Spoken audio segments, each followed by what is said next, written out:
പൗത്രത്തിലെ പുത്തൻ വിശേഷത്തിലേക്ക് ഏവർക്കും സ്വാഗതം. ഈ റിവ്യൂ ഇഷ്ടപ്പെടുവാണെങ്കിൽ സബ്സ്ക്രൈബ് ചെയ്യണേ, സപ്പോർട്ട് ചെയ്യണേ. ഇതാ വന്നിട്ട് വിനായകൻ്റെ അടുത്ത് പറയാണ്, നന്ദിനി എടുത്ത് പറ ആ മുറിയിലെ മൊത്തം ഒന്ന് താഴെ ഒന്ന് അടിച്ചു വാരി കഴുകാൻ എന്ന് പറയാണ്. എന്താ വിനായേട്ടന് പറയാൻ വയ്യോ? പറയാൻ വയ്യാതെ ഞാൻ പറഞ്ഞോളാം. അതിനടുത്ത് ചെയ്തില്ലെങ്കിൽ എനിക്ക് പല കാര്യങ്ങളും ഇവിടെ പലയിടത്തും പറയാനുണ്ട് എന്ന് പറയാണ്. അതിൻ്റെ ആവശ്യമില്ല, ഞാൻ പറയാം എന്നും പറഞ്ഞുകൊണ്ട് വിനായകൻ നന്ദിനിയോട് എന്ന് പറയാണ്, നീ ചെന്നിട്ട് ആ വിക്കത്തിൻ്റെ ആ മുറിയുടെ തറയെല്ലാം ഒന്ന് തൂത്ത് കഴുകി കൊടുത്തേ. പിന്നെ ഞാനിപ്പോൾ ഉടനെ ചെയ്യാൻ പോയില്ലയോ, എന്നോട് വന്ന് പറഞ്ഞാൽ ഞാൻ ചെയ്യത്തില്ലെന്ന് വിചാരിച്ചാണോ ഇവള് വിനായകൻ്റെ അടുത്തൊന്ന് പറഞ്ഞേ. നടക്കത്തില്ല, ഞാൻ ചെയ്യത്തില്ല എന്ന് പറയാണ്. അപ്പോൾ വിനായകൻ പറയണം, മര്യാദയ്ക്ക് നീ പോയി ചെയ്യ്, എന്നെക്കൊണ്ട് ദേഷ്യം പിടിപ്പിക്കല്ലേ എന്ന് പറയുകയാണ്. അപ്പോൾ നന്ദിനി പറയാം, പിന്നെ നിങ്ങൾക്ക് ദേഷ്യം പിടിച്ചാൽ എനിക്ക് ഏതാണ്ട ഒന്നുമില്ല, ഒരു കാര്യമില്ല എന്നിങ്ങനെ കാണിക്കണം. അപ്പോഴത്തേക്ക് വിനായകന് ദേഷ്യം വരുന്നുണ്ട്. വിനായകൻ നല്ലൊരടി നന്ദിനിക്ക് വെച്ച് കൊടുക്കുകയാണ്. എന്നിട്ട് പറയാം, മര്യാദയ്ക്ക് പോയി കഴുകടി എന്ന് പറയുകയാണ്. അപ്പം നിങ്ങൾ എന്നെ അടിച്ചില്ലയോ, നിന്നോട് ഞാൻ പറഞ്ഞില്ലേ പോയി ചെയ്യാം, അപ്പോൾ നിനക്ക് വേദനയില്ലേ, പോയി കഴുകടി എന്ന് പറയുമ്പോഴത്തേക്ക് നന്ദിനി ഓടി അങ്ങോട്ട് പോയി ചൂലൊക്കെ എടുത്തിട്ട് അങ്ങ് പോവുകയാണ്. അപ്പോൾ ഇതെല്ലാം കണ്ടുകൊണ്ട് വിശ്വനും ശ്രീജയും നമ്മുടെ വിക്രമം നിൽപ്പുണ്ട്. അങ്ങനെ അവിടെ ചെന്ന് ഇവിടെ എല്ലാം വൃത്തിയായി കഴുകിയതിലൊക്കെയാണ്. അപ്പോൾ ഇവരെല്ലാവരും കൂടെ മാറി ഇങ്ങനെ നോക്കുവാണ് നന്ദിനി ചെയ്യുന്നത്. നന്ദിനിക്ക് ദേഷ്യമൊക്കെ വരുന്നു, മോപ്പൊക്കെ വെച്ച് ഇവരെ കുത്താനൊക്കെ ചെല്ലുന്നുണ്ട്. അങ്ങനെ അവിടെ എല്ലാം തൂത്ത് തുടച്ച് കഴുകി വൃത്തിയാക്കിയിട്ട് അങ്ങ് പോവുകയാണ്. എന്നിട്ട് വിനായകൻ്റെ പറയാണ്, നിങ്ങൾ പറഞ്ഞതെല്ലാം ഞാൻ ചെയ്തിട്ടുണ്ട് എന്നും പറഞ്ഞ് ദേഷ്യം അങ്ങ് പോവാണ്. അപ്പോൾ നന്ദിനി എന്നും പറഞ്ഞിട്ട് പുറകെ ചെല്ലുവാണ്. നിങ്ങൾ എൻ്റെ പുറകെ വന്നു പോലെന്ന് പറഞ്ഞ് ദേഷിച്ച് കഥ അങ്ങ് അടയ്ക്കുകയാണ്. വിനായകനാണെങ്കിൽ ഡോർ തള്ളി തുറക്കുന്നതാണ്. എന്നിട്ട് വന്ന് നന്ദിനിയെ വന്ന് അവിടെ വന്നിരിക്കുന്ന നന്ദിനിയെ വന്ന് തൊടുവാണ്. എന്നെ തൊട്ടു പോലും നിങ്ങൾ. സോറി നന്ദിനി, അന്നേരത്തെ ഒരു സാഹചര്യം ഞാൻ അങ്ങനെ ചെയ്തു. നിങ്ങൾക്ക് എന്ത് സാഹചര്യം ഉള്ളത്? അവൾ പറഞ്ഞുകൊണ്ട് നിങ്ങൾ എന്നെ എല്ലാവരും മുന്നിൽ വെച്ച് അടിച്ചില്ലേ? ഒരു കാര്യം ചെയ്യും, ഞാൻ നിങ്ങളെല്ലാവരും മുന്നിൽ വെച്ച് അടിക്കട്ടെ എന്ന് ചോദിക്കുകയാണ്. അത് അങ്ങനെ ചെയ്താലും ഞാനൊരു മൊണ്ണനായി പോകത്തില്ലയോ? അല്ലെങ്കിൽ നിങ്ങൾക്കിപ്പോൾ എന്തൊക്കെ മാറ്റമുണ്ട്? നിങ്ങൾക്കിപ്പോൾ കുടുംബസ്നേഹം കൂടുതലല്ല, വേദ പറയുന്നത് നിങ്ങളെ വേദവാക്യമായിട്ട് കൊണ്ട് നടക്കുക. അവൾ എന്തോ നിങ്ങളടുത്ത് പറഞ്ഞപ്പോഴാണ് നിങ്ങളുടെ ഈ സ്വഭാവം പറയും. അവൾ എന്തോ പറഞ്ഞു? ഒന്നുമില്ല, എന്തോ ഉണ്ട്, പറഞ്ഞേ പറ്റൂ എന്ന് പറയുകയാണ്. അവസാനം നീ ആരോടും പറയില്ലെന്ന് പറഞ്ഞ വിനായകൻ പറയാണ്, അത് അവൾ എന്നെ മൊണ്ണൻ വിളിച്ച്, അല്ല പെൺകൊന്തനെന്നൊക്കെ വിളിച്ചു എന്ന് പറയുന്നത്. ആഹാ, അവൾ എൻ്റെ ഭർത്താവിനൊക്കെ അങ്ങനെ വിളിച്ചു എന്നാ ചോദിച്ചിട്ടേ ഉള്ളതെന്ന് പറഞ്ഞിട്ട് നന്ദിനി ചാടി തുള്ളി പോകാനായിട്ട് ഒരുങ്ങുമ്പോൾ വേണ്ട വേണ്ട വേണ്ട എന്ന് പറയണം. എന്നിട്ട് നന്ദിനി പോകാൻ ഒരുങ്ങുമ്പോൾ എന്നാ നീ ചോദിച്ചു, ഇനി എല്ലാവരും മുന്നിൽ ഞാൻ വീണ്ടും നാണം കേട്ടെ എന്ന് പറയണം. അങ്ങനെ പറഞ്ഞപ്പോൾ ഞാൻ വിചാരിച്ചത് വേറൊരു അവസരത്തെ അവളോട് പക വീട്ടാൻ. ഇപ്പം അവൾ പറയുന്നത് കേൾക്കാമെന്ന് വെച്ചാൽ ഞാൻ ഒന്നും മിണ്ടായിരുന്നെന്ന് പറഞ്ഞ് വിനായകൻ അടുത്ത നമ്പർ ഇറക്കി നന്ദിനിയോട് പറയുകയാണ്. ശ്രീചേട്ടത്തി വിളിക്കുന്നത്, വിനായക ഈ കട്ടിലൊന്ന് പിടിക്കാവോ? ഓ ഞാൻ വരുന്ന ശ്രീചേട്ടത്തി എന്നും പറഞ്ഞങ്ങ് പോവുകയാണ്. അപ്പം നന്ദിനി ഇരിക്കുകയാണ്, ഇങ്ങനെ പറഞ്ഞൊന്നും ശരിയല്ല, വേറെന്തോ കാര്യമുണ്ട്, അത് ഞാൻ കണ്ടുപിടിക്കുക തന്നെ ചെയ്യും എന്ന് നമ്മൾ നന്ദിനി പറയാണ്. അപ്പോൾ പുറത്ത് വിശ്വനും ശ്രീജയും കൂടെ കട്ടിൽ പിടിച്ചുകൊണ്ടിരിക്കുകയാണ്. വിശ്വൻ പറയാണ്, അവനാണെങ്കിൽ നന്ദിനെ ആശ്വസിപ്പിക്കാൻ പോയതാ എന്ന് പറയണം. അപ്പം ശ്രീജ പറയാണ്, എന്നാലും അടിക്കണ്ടായിരുന്നു, ഒരടി ഇടയ്ക്കിടയ്ക്ക് നല്ലതാണെന്ന് വിശ്വൻ പറയുന്നു. ആഹാ, തിരിച്ച് അങ്ങനെ ചെയ്തു കഴിഞ്ഞാൽ അതെന്തോ വേറെ വല്ലതും ആവത്തില്ലെന്ന് ശ്രീജ പറയാണ്. അല്ല, ഞാൻ അങ്ങനെ പറഞ്ഞല്ല, ഒരു ഒന്നിനും പരിഹാരമല്ലെന്ന് വിശ്വം അപ്പം പറയുകയാണ്.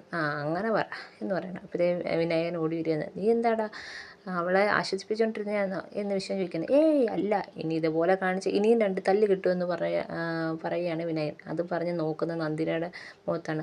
നന്ദിനി ചെല്ല് വിനായകട്ടൻ ചെല്ല് എന്നും പറഞ്ഞ് നന്ദിനിയും തിരിച്ച് ആക്കുന്നുണ്ട്. വിശ്വം പറയണം, ഇനി കൂടുതൽ നേരം ഇവിടെ നിന്നാലേ നിനക്ക് പ്രശ്നമാകുമെന്ന് പറഞ്ഞ് കട്ടിലും പിടിച്ചുകൊണ്ട് അങ്ങ് പോവുകയാണ്. ശ്രീജയെ മാറ്റി നിർത്തി. അപ്പം നന്ദിനി ഇങ്ങോട്ട് വന്നിട്ട് പറയുകയാണ്, ശ്രീചേട്ടത്തി ഒന്ന് നിന്നെ. എന്താ നന്ദിനി? അല്ല, ഇവിടെ എല്ലാവർക്കും ഒരു മാറ്റമുണ്ട്. വിനായകേട്ടൻ്റെ അടുത്ത് വന്ന് അവൾ എന്തോ പറഞ്ഞപ്പോഴാണ് വിനായകേട്ടൻ വന്ന് എന്നെ തല്ലിയത്. പിന്നെ വിക്രം ഇത്രയും നാൾ ഇങ്ങനെ കറങ്ങി അടിച്ച് നടന്ന വിക്രം, ഗുണ്ടൈസം കാണിച്ചിരുന്ന വിക്രത്തിനോട് വേദ മാല ഇടാൻ പറഞ്ഞപ്പോഴാണ് വേദ മാല ഇട്ടു. ഞാൻ ചെന്ന് ഈ കാര്യം അച്ഛനോട് പറഞ്ഞപ്പോഴത്തേക്ക് അച്ഛൻ ചാടി കടിച്ചുകൊണ്ട് വന്നേ. പെട്ടെന്ന് ഇവിടെ വന്ന് വേദയെ കണ്ടപ്പോൾ അതങ്ങ് മാറി. അതെന്താ അങ്ങനെ എല്ലാവർക്കും പെട്ടെന്നൊരു മാറ്റം? നമ്മളറിയാത്ത എന്തോ കാര്യമുണ്ട്.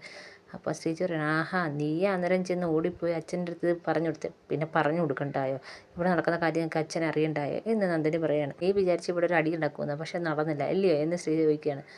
ഞാൻ അങ്ങനൊന്നും വിചാരിച്ചില്ല. എനിക്കേ ഇപ്പം എന്തോന്നറിയോ, എനിക്ക് കണ്ണടിയ എല്ലാവരും സന്തോഷത്തോടെ സമാധാനത്തിലും ജീവിക്കുന്നത്, അതാ എൻ്റെ കുഴപ്പം.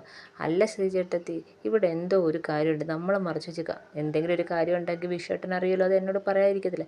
ചിലപ്പോൾ വിശ്വട്ടൻ അറിയാത്ത കാര്യമാണെങ്കിലോ എന്ന് നന്ദിനി പറയണം. ഒരു കാര്യമില്ല, നിനക്കെല്ലാവരും അങ്ങോട്ട് സന്തോഷിച്ചിട്ട് നിൽക്കുന്നുണ്ടേ, സഹിക്കുന്നില്ല, അതുകൊണ്ട്. ഞാൻ ആരോടാ വന്ന് പറഞ്ഞത്? ഈ ശ്രീചേട്ടത്തിയുടെ ഒരു അന്വേഷണ ബുദ്ധി ഇല്ലാത്ത ആളടുത്ത്. അപ്പോൾ ശ്രീജ പറയുന്നത് എനിക്കൊരു അന്വേഷണം വേണ്ട, എല്ലാവരും നന്നായിട്ട് നിൽക്കുന്നതിൻ്റെ നിനക്ക് അസൂയാന്നും പറഞ്ഞിട്ട് ശ്രീജ അങ്ങ് പോവുകയാണ്.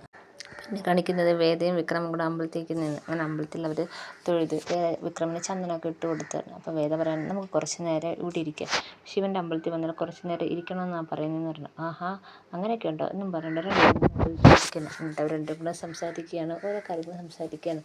ഇതെന്തിനാ ഇവിടെ ഇങ്ങനെ വന്ന് ഇരിക്കുന്നത് എന്നൊക്കെ വിക്രം ചോദിക്കുകയാണ്. നമുക്ക് ശാന്തിയും ആത്മസംതൃപ്തിയൊക്കെ കിട്ടാൻ നമ്മളിവിടെ വന്ന് കുറച്ചേരം ഇരിക്കണമെന്നൊക്കെ വേദ പറയുന്നു. അപ്പം വിക്രം പറയും ഞാൻ വിചാരിച്ചേ അദ്ദേഹത്തിൻ്റെ കൂടെ കുറേ ഭൂതഗണങ്ങളുണ്ടല്ലോ, അതുകൊണ്ട് നമ്മുടെ കൂടെ വരും, കുറച്ച് നേരം അവിടെ ഇരിക്കുമ്പോഴത്തേക്ക് അതൊക്കെ നമ്മളിൽ നിന്ന് വിട്ടൊഴിഞ്ഞു പോകും, അതുകൊണ്ടാണെന്നാണ് ഞാൻ വിചാരിച്ചത് എന്ന് പറയണം. ആഹാ ഇങ്ങനെയൊക്കെ ഉണ്ടോ, കാര്യങ്ങളൊക്കെ അറിയാമോ എന്ന് വേദയും ചോദിക്കുന്നുണ്ട്.